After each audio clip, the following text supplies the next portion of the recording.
नमस्कार दोस्तों। आज के इस बेहद खास विश्लेषण में आपका बहुत बहुत स्वागत है।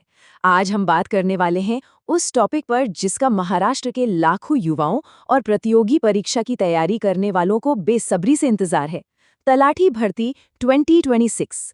हाल ही में इस एग्जाम को लेकर एक ऐसा अपडेट आया है जिसने तैयारी की पूरी स्ट्रैटेजी को ही बदल कर रख दिया है। हम बात कर रहे हैं एग्जाम लेने वाली बॉडी में बदलाव और डे 1 यानी पहले दिन से आपकी तैयारी कैसी होनी चाहिए उस बारे में। तो चलिए बिना किसी देरी के इस पूरी प्रोसेस को डिकोड करते हैं। आज की हमारी इस चर्चा में हम 5 अहम चीजों पर फोकस करेंगे। 2026 का एग्जाम अपडेट, इस पद की भूमिका और योग्यता, नया पैटर्न, इस एग्जाम का मेंटल गेम और आखिर में एक सॉलिड वीकली प्लानिंग। तो सबसे पहले बात करते हैं 2026 के एग्जाम अपडेट और उस बड़े बदलाव की जिसने आजकल हलचल मचाई हुई है। स्क्रीन पर ये जो 99.99% का नंबर है ना, ये कोई कट ऑफ या पासिंग मार्क नहीं है। हमारे सोर्स के मुताबिक ये इस बात की लगभग पूरी गारंटी है कि अगली तलाठी भर्ती परीक्षा अब टीसीएस नहीं बल्कि एमपीएससी कंडक्ट कराएगा। और यकीन मानिए, ये कोई छोटी मोटी खबर नहीं है। इसका सीधा सा मतलब है कि एग्जाम का लेवल और आपकी तैयारी का तरीका दोनों पूरी तरह से पलटने वाले हैं।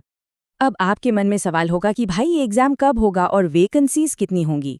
देखिए, बाजार में भले ही 4000 पदों की अफवाहें उड़ रही हों, लेकिन एक रियलिस्टिक और सेफ नंबर मानकर चलें तो करीब 2500 पोस्ट आने की उम्मीद है। और सबसे अच्छी बात पता है क्या है? एग्जाम में अभी कम से कम 4 से 5 महीने का वक्त है।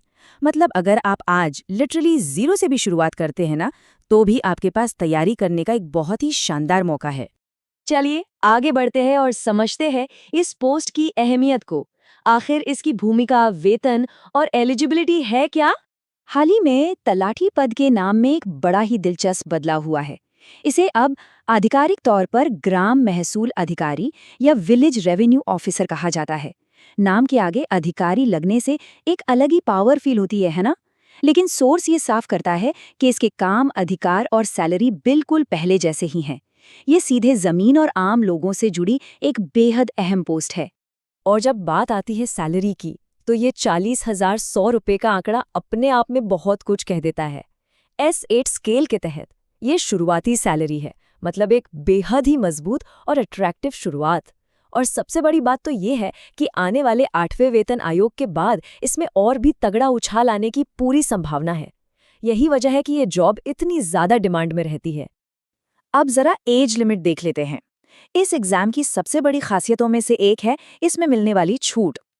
ओपन कैटेगरी के लिए मैक्सिमम एज 38 साल है, ओबीसी के लिए ये 41 साल, SC/ST के लिए 43 साल और स्पोर्ट्स या भूकंप प्रभावित जैसी विशेष श्रेणियों के लिए तो ये 45 साल तक जाती है। मतलब अगर आप सालों से तैयारी कर रहे हैं या करियर के बीच में कोई स्टेबल सरकारी नौकरी ढूंढ रहे हैं, तो ये आपके लिए एक बहुत ही सुनहरा मौका है। और एजुकेशन के मामले में तो नियम एकदम फ्लेक्सिबल हैं। कोई भी ग्रेजुएट इसके लिए अप्लाई कर सकता है, यहाँ तक कि अगर आपकी डिग्री YCMOU जैसी ओपन यूनिवर्सिटी से है तो भी आप पूरी तरह एलिजिबल हैं। एक और बहुत बड़ा डाउट जो अक्सर स्टूडेंट्स को रहता है, MSCIT सर्टिफिकेट। तो क्लियर कर दूं कि फॉर्म भरते समय पहले दिन ये बिल्कुल भी अनिवार्य नहीं है। सिलेक्शन होने के बाद आप इसे ज्वाइनिंग के 2 साल के भीतर आराम से सबमिट कर सकते हैं। तो ये तो कोई टेंशन वाली बात ही नहीं है। चलिए अब आते हैं सबसे क्रूशियल पार्ट पर, नए पैटर्न को समझना, TCS बनाम MPSC। देखिए, दोनों पैटर्न्स में जमीन आसमान का फर्क है। पुराना TCS पैटर्न काफी प्रिडिक्टेबल था। मराठी ग्रामर आसान आती थी और स्कोर करना काफी इजी होता था। लेकिन अब MPSC के मैदान में उतरने से पूरी बाजी पलट गई है। अब आपको बहुत ही टफ और कंसेप्चुअल मराठी ग्रामर देखने को मिलेगी। जनरल स्टडीज का लेवल एकदम कंबाइंड एग्जाम्स की तरह गहरा हो जाएगा। और तो और भविष्य में इस एग्जाम के प्री और मेंस फॉर्मेट में होने के चांसेस से भी इनकार नहीं किया जा सकता। सब्जेक्ट्स की बात करें तो मेनली आपको इन 4 पिलर्स पर फोकस करना है: मराठी व्याकरण, अंग्रेजी, गणित और रीजनिंग और आपका जनरल स्टडीज। उम्मीद है कि हर सब्जेक्ट से 25 सवाल आएंगे और हर सब्जेक्ट का वेटेज पूरे 50 नंबर का होगा। इसका सीधा सा मतलब ये है कि आप किसी भी एक सब्जेक्ट को कमजोर नहीं छोड़ सकते। आपको हर विषय में महारत हासिल करनी ही पड़ेगी। अब बात करते हैं मेंटल गेम जीतने की, क्योंकि असली लड़ाई तो दिमाग में ही होती है। आपका पहले दिन का माइंडसेट कैसा होना चाहिए? हमारे सोर्स से ली गई ये बात बहुत ही कमाल की है। उन उम्मीदवारों की आग के बीच रहें जो पिछली बार सिर्फ 1 या 2 नंबर से चूक गए थे। देखिए, जो कैंडिडेट इतने करीब आकर रह जाता है ना, उसके अंदर पास होने की एक अलग ही भूख होती है, एक आग होती है। जब आप ऐसे जुनूनी लोगों के साथ उठते बैठते हैं तो उनका फोकस, उनकी वो एनर्जी आप में भी ट्रांसफर हो जाती है। और इसीलिए आपकी संगत बहुत मैटर करती है। एक तरफ वो टॉक्सिक लोग हैं जो हमेशा शिकायत करते हैं, अफवाहें फैलाते हैं कि अरे भर्ती तो होगी ही नहीं, या फिर इंटरनेट पर फालतू की बहस करते हैं। ऐसे लोगों से तो भाई मीलों दूर रहिए। इसके बजाय विनिंग मेंटर्स का साथ चुनिए, जो लोग एग्जाम क्लियर कर चुके हैं या जो हाईली मोटिवेटेड नियर मिस वाले कैंडिडेट्स हैं, उनके साथ रहें। याद रखिए, सक्सेस हमेशा पॉजिटिव माहौल में ही मिलती है। तो सही माहौल मिलने के बाद पढ़ाई का तरीका क्या होना चाहिए? ये 3 स्टेप प्रोसेस बहुत काम आती है। सिर्फ किताब से टॉपिक रटना नहीं है। मान लीजिए आप दिशाओं या डायरेक्शन का टॉपिक पढ़ रहे हैं, तो दिमाग में विजुअलाइज कीजिए कि परछाई कैसे गिर रही है, एंगल कैसे बन रहा है। या साइंस पढ़ रहे हैं तो सोचिए कि कौन सा विटामिन क्या काम करता है। हर चीज में क्यों और कैसे का सवाल उठाइए।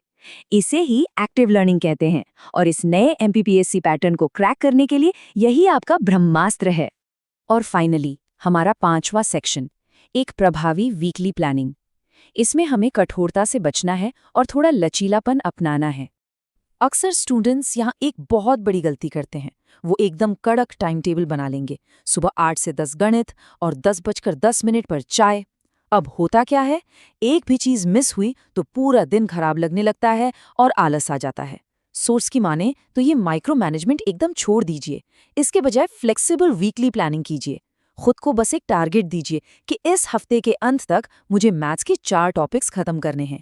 ये आपको आज़ादी भी देगा और आप पर एक सही प्रेशर भी बनाए रखेगा। अच्छा, जो लोग एक प्रॉपर स्ट्रक्चर्ड कोचिंग ढूंढ रहे हैं, उनके लिए सोर्स ने एक जानकारी भी शेयर की है। 20 तारीख से एक नया ऑनलाइन बैच शुरू हो रहा है। इसकी फीस लगभग 1799 रुपए साल भर के लिए है। और हाँ, PAVAN15 पवन 15 जैसे डिस्काउंट कोड्स का इस्तेमाल करके आप इसमें डिस्काउंट भी पा सकते हैं। तो जो लोग एक गाइडेड और व्यवस्थित अप्रोच चाहते हैं, वो इसे एक ऑप्शन की तरह देख सकते हैं। तो दोस्तों, हमने नए पैटर्न, सिलेबस, माइंडसेट और प्लानिंग सब कुछ डिकोड कर लिया है। अब सब कुछ इस एक सवाल पर आके टिक जाता है कि क्या आप बाहर के शोर और नेगेटिविटी को इग्नोर करके इस नए और टफ एमपीपीएससी पैटर्न के हिसाब से अपनी स्ट्रैटेजी बदलने के लिए पूरी तरह तैयार है? देखिए, समय अभी आपके फेवर में है। बस जरूरत है आज ही से सही दिशा में पहला कदम बढ़ाने की। आज के इस विश्लेषण में हमारे साथ जुड़ने के लिए बहुत बहुत शुक्रिया। हमें उम्मीद है कि इससे आपको 2026 की इस तैयारी के लिए एक बिल्कुल क्लियर रोड मैप मिल गया होगा। सीखते रहिए और आगे बढ़ते रहिए।